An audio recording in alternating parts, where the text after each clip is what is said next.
శిలువ శక్తి అనేటువంటి అనుదిన వర్తమాన కార్యక్రమం చూస్తున్న మీ అందరికీ ప్రభువైన యేసుక్రీస్తు వారి శ్రేష్టమైన నామంలో వందనాలు శుభములు తెలియజేసుకుంటూ ఉన్నాను. ఈరోజు మన ధ్యాన అంశము లూకా సువార్త 23వ అధ్యాయము 23వ వచనం చదువుతున్నాను.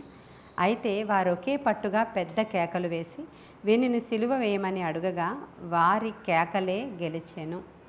వారి కేకలే గెలిచాయి అనేటువంటి మాటని హీబ్రూలో రూవా అమాటాస్ అనేటువంటి మాట మాట్లాడుతుంటే హీబ్రూలో ఆ పదం అది రూవా అమాటాస్ అని. నోరున్న వారిదే రాజ్యం అంటారు కదా, అలా వాళ్ళు కేకలు వేసి అసలు ఏమీ ఆయన మీద నేరము లేకపోయినా, ఆయన తప్పు చేయకపోయినా, ఆయనలో ఏ విధమైనటువంటి దోషము లేకపోయినా ఆయన మీద నిందలు మోపి కేకలు వేసి ఆ కేకలే గెలిచాయి అనేటువంటి మాటని ఇక్కడ పరిశుద్ధాత్మ దేవుడు రాయించారు.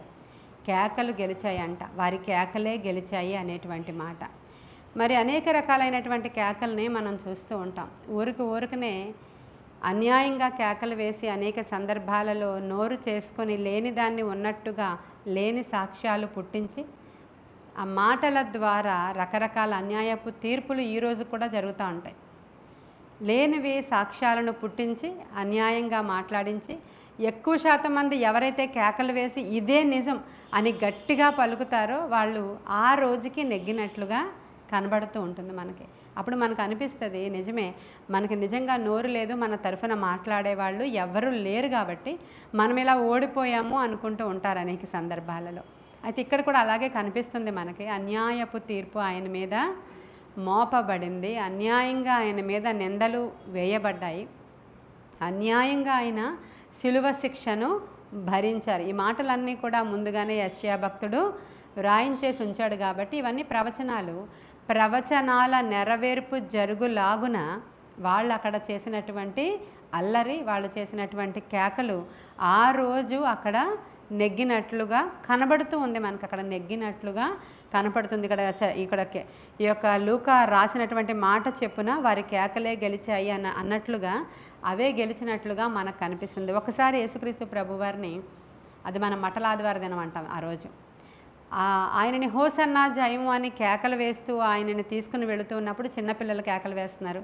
అక్కడ ఉన్నటువంటి అనేక మంది ప్రభువుని వెంబడిస్తున్న వాళ్ళందరూ కూడా హోసన్నా హోసన్నా హోసన్నా జయమని కేకలు వేస్తుంటే అక్కడ ఉన్నటువంటి యూదులు వాళ్ళందరూ కూడా ఏంటి అల్లరి, నీ వెనకాల చేస్తున్న వాళ్ళందరినీ ఒకసారి నీవు సద్దుమణపొచ్చు కదా, ఏంటి కేకలు, ఏంటి అల్లరి అన్నప్పుడు ప్రభు ఏమన్నారంటే, వీళ్ళు గనక నోరు మూసుకుంటే రాళ్ళు కేకలు వేస్తాయి అన్నారు.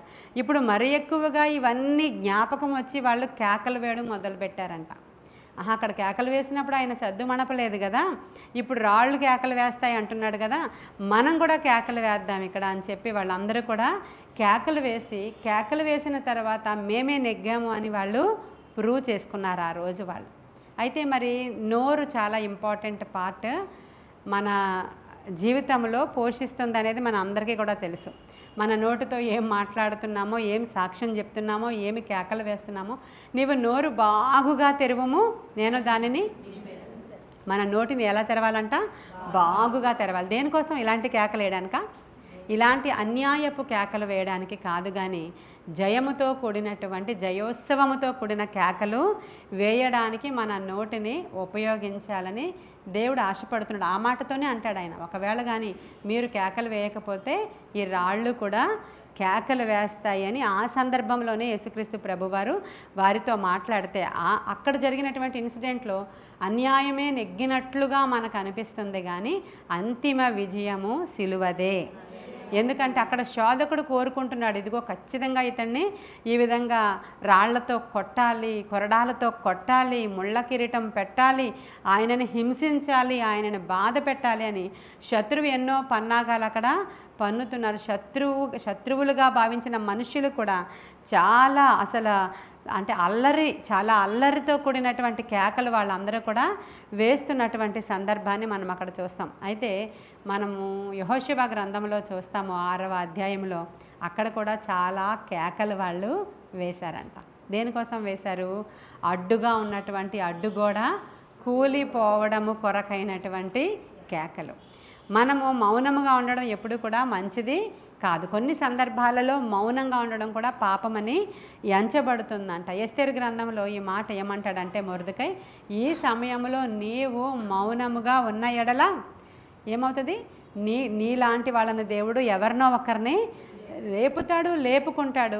నీకు ఇక్కడ ఉంచినటువంటి సందర్భం ఏమిటో, దేవుడు ఎందుకు నిన్ను ఇక్కడ ఉంచాడో ఒకసారి నువ్వు జ్ఞాపకము చేసుకో అని ఆమెతో మాట్లాడతాడు. కాబట్టి మనమందరము దేవుని యొక్క మాటలు మాట్లాడే వాళ్ళముగా అనునిత్యము నోటిలో స్తుతి కేకలు ఉండాలి మన నోట్లో.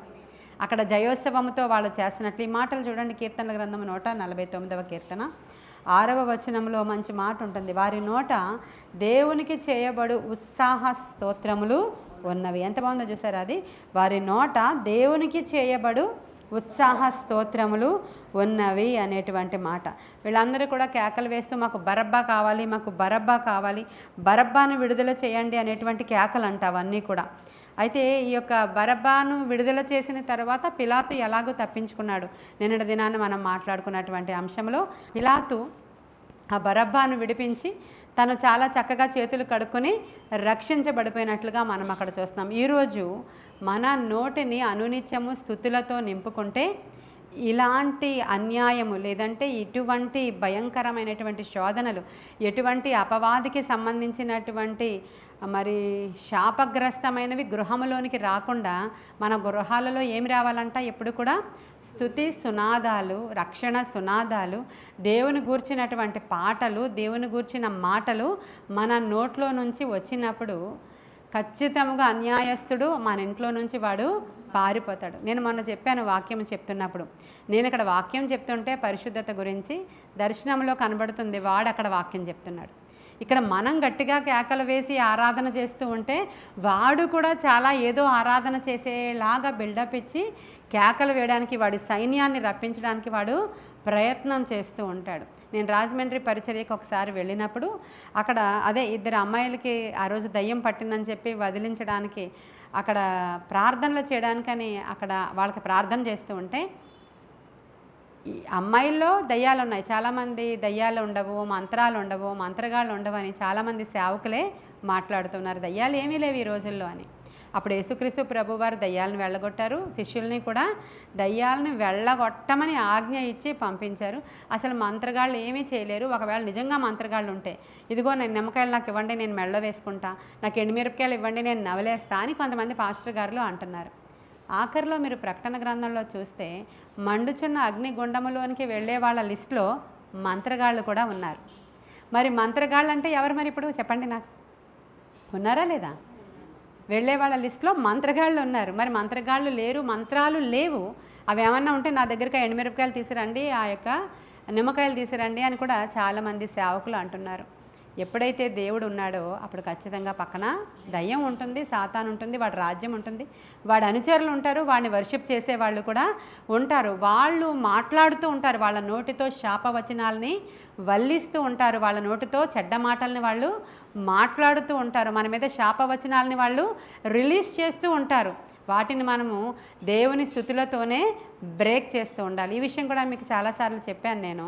అమెరికాలో ఒక మంత్రగత్తె అయినటువంటి స్త్రీ ఆ సంవత్సరంలో ఇంకా 31st నైట్ రాత్రి ప్రవచిస్తూ ఉందంట. రోడ్డు మధ్యలో 4 రోడ్ల కూడలిలో నిలవబడి అది ప్రవచిస్తుందంట.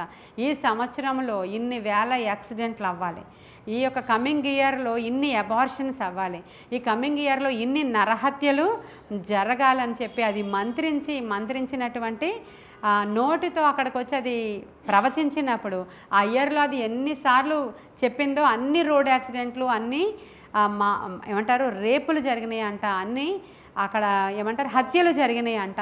ఇవన్నీ కూడా దాన్ని నోటితో కేకలు వేసి అది మంత్రించి మంత్రోచ్చరణ చేయడం ద్వారా అక్కడ అవన్నీ కూడా జరిగాయంట. అలా 2 years చూసిన తర్వాత ఆ మంత్రగతిని అరెస్ట్ చేశారు. కానీ ఆ 2nd yearలో ఏమైందంటే ఇలా మంత్రించి భయంకరమైన శాపవచనాలు ఆమె చెప్తుందని తెలిసిన ఒక గుంపు క్రైస్తవులు ఒక మూలను చేరి 20 దినాలు ఉపవాసం ఉండి వాళ్ళ నోటితో ప్రతి శాపాన్ని మేము బ్రేక్ చేస్తున్నాం, ప్రతి పాపాన్ని మేము బ్రేక్ చేస్తున్నాం. ఆమె నోట్లో నుంచి వచ్చినటువంటి ఆ చెడ్డ ప్రవచనాలు యేసయ్య రక్తములో మేము అవన్నీ కడిగి వేస్తున్నామని 20 రోజులు ఉపవాసం ఉండి ప్రార్థించినప్పుడు ఆమె మీదకే తిరిగి ఆ దురాత్మలన్నీ వెళ్ళిపోవడం, ఆమె వీళ్ళ దగ్గరికి వచ్చి క్షమించమని అడిగి రక్షణ పొందుకున్న సాక్ష్యాన్ని కూడా ఒక పుస్తకంలో చదివి నేను మీకు చెప్పడం జరిగింది. కాబట్టి ఈరోజు మన నోట్లో ఏముండాలంట, దేవునికి చేయబడేటువంటి ఉత్సాహ స్తోత్రములు ఉన్నాయి అనేటువంటి మాటను బట్టి అనునిత్యము కూడా మనం ఏం చేయాలా, ఉదయాన్నే లేచి మన నోటితో స్తోత్రాలు గట్టిగా మనము దేవునికి స్తుతులు స్తోత్రాలు చెప్పాలి. మన గృహంలో నుంచి ఆ స్థుతులు బయటికి రావాలి. ఇక్కడ మనం అందరం ఆరాధన చేస్తూ ఉన్నప్పుడు నేను చెప్తాను, మీరు నోరు బాగుగా తెరిచి ఆరాధన చెయ్యండి. ఫ్రంట్ లైన్లో పాటలు పాడుతున్న వాళ్ళు తప్ప మిగతా వాళ్ళు చాలామంది అలా మౌనంగా నిలవబడి ఉంటారు ఆరాధనలో. ఇక్కడ మనం ఏం చేస్తున్నాం, దేవునికి ఆరాధన చేయడానికి వచ్చాం. నీ నోరు తెరిచి నీవు స్తుతిస్తే అక్కడ ఉన్నటువంటివన్నీ బ్రేక్ అవుతూ ఉంటాయి. నీ నోటిలో నుంచే ప్రభువుని స్తుతించటం ద్వారా గొప్ప విజయము నీ గృహంలోనికి వెళుతుంది. మనకి ఇంక ఎరుకో గోడలే చాలా పెద్ద ఎగ్జాంపుల్. అక్కడ వారు ఏం చేశారంట, గట్టిగా కేకలు వేయడము స్టార్ట్ చేసినప్పుడు, యాజకులు బోరలు ఊదినప్పుడు అక్కడ స్తుతి ధ్వనులు కేకలే వేశారు. వాళ్ళు గట్టిగా కేకలు వేయగా ఎరికో గోడ అక్కడ కూలిపోయింది. మరి ప్రతిసారి ఇక్కడ ఆరాధనలో నేను చాలామందిని చూస్తుంటాను. ఆరాధనలో నేను పాడుతూ ఉంటాను, నేను మనుషులను చూస్తూ ఉంటాను. చాలామంది నిద్రావస్థలో ఉన్నట్లుగా వాళ్ళు లేచి నిలబడతారు. కొంతమంది మూతి అసలు ఓపెన్ చేయరు, నోరు విప్పరు. వాళ్ళు దేవుని స్తుతించడానికి పాటలు పాడాలి కదా. మనము పాటలు పాడుట క్రైస్తవులకి చాలా దేవుడిచ్చిన తలాంత్ అది. మీరు నోరు తెరిచి స్తుతించాలి, పాటలు పాడాలి, దేవునికి స్తోత్రాలు చెప్పాలి. వాక్యం చెప్తూ ఉన్నప్పుడు కూడా స్తోత్రం అని చెప్తూ ఉండాలి. ఏదైనా చెప్పినప్పుడు కూడా అవును, ఆమేన్, అవునుగాక అనే పదాలు మనం మాట్లాడుతున్నప్పుడు అవి అప్లై చేస్తున్నప్పుడు ఈ దుష్టుడి యొక్క ప్రభావం అక్కడ నుంచి పారిపోవడం అనేది లేఖనమే సమర్థిస్తుంది. లేఖనం సమర్థిస్తుంది దాన్ని. చాలామంది తాము సిగ్గుపడవలసిన విషయాలు యందు అతిశయపడుతూ ఉంటారు. చూడండి, మనం చూస్తాము, గట్టిగా చప్పట్లు కొట్టి దేవుని స్తుతించండి అని చెప్తాం కొన్నిసార్లు. సభల్లో అవ్వచ్చు, మన మందిరంలో అవ్వచ్చు, నేను వాక్యం చెప్పినప్పుడు అవ్వచ్చు. చాలా మంచి వర్తమానాలు, లేదంటే మంచి ఆరాధన జరుగుతుంది, అందరూ చప్పట్లు కొట్టి గట్టిగా హల్లెలూయా చెప్పండి అంటే కొంతమంది గట్టిగా చప్పట్లు కొడుతూ ఉంటారు. కొంతమందికి ఎంత సిగ్గంటే 2 చేతులు ఇలా పెట్టుకొని ఇలాగే కూర్చొని ఉంటారు. చూడలేదా మీరు? మీ ఇంట్లో చూడలేదా? మీ ఇంట్లో ఉన్నారు కదా, కొంతమంది ఉన్నారు కదా, మీ ఇంట్లోనే ఉన్నారు కదా కొంతమంది. వాళ్ళు 2 చేతులు కొంతమంది ఇలా కట్టుకొని నుంచుంటారండి ఆరాధనలో.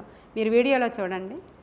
మన ఆరాధనలో లేకపోతే మిగతా చర్చెస్లో ఆరాధన జరుగుతూ ఉంటే చప్పట్లు కొడుతూ జయధ్వనులతో దేవుని స్తుతించండి అని వాక్య లేఖనంలో రాయబడింది. ఎలా నుంచుంటారు? ఇలా నుంచిన చేతులు కట్టుకొని అలా నుంచుంటారు. క్రికెట్ వస్తుంది వాళ్ళ ఇంట్లో క్రికెట్ వస్తున్నప్పుడు ఇక ఏ సిగ్గు లేదు వాళ్ళకి.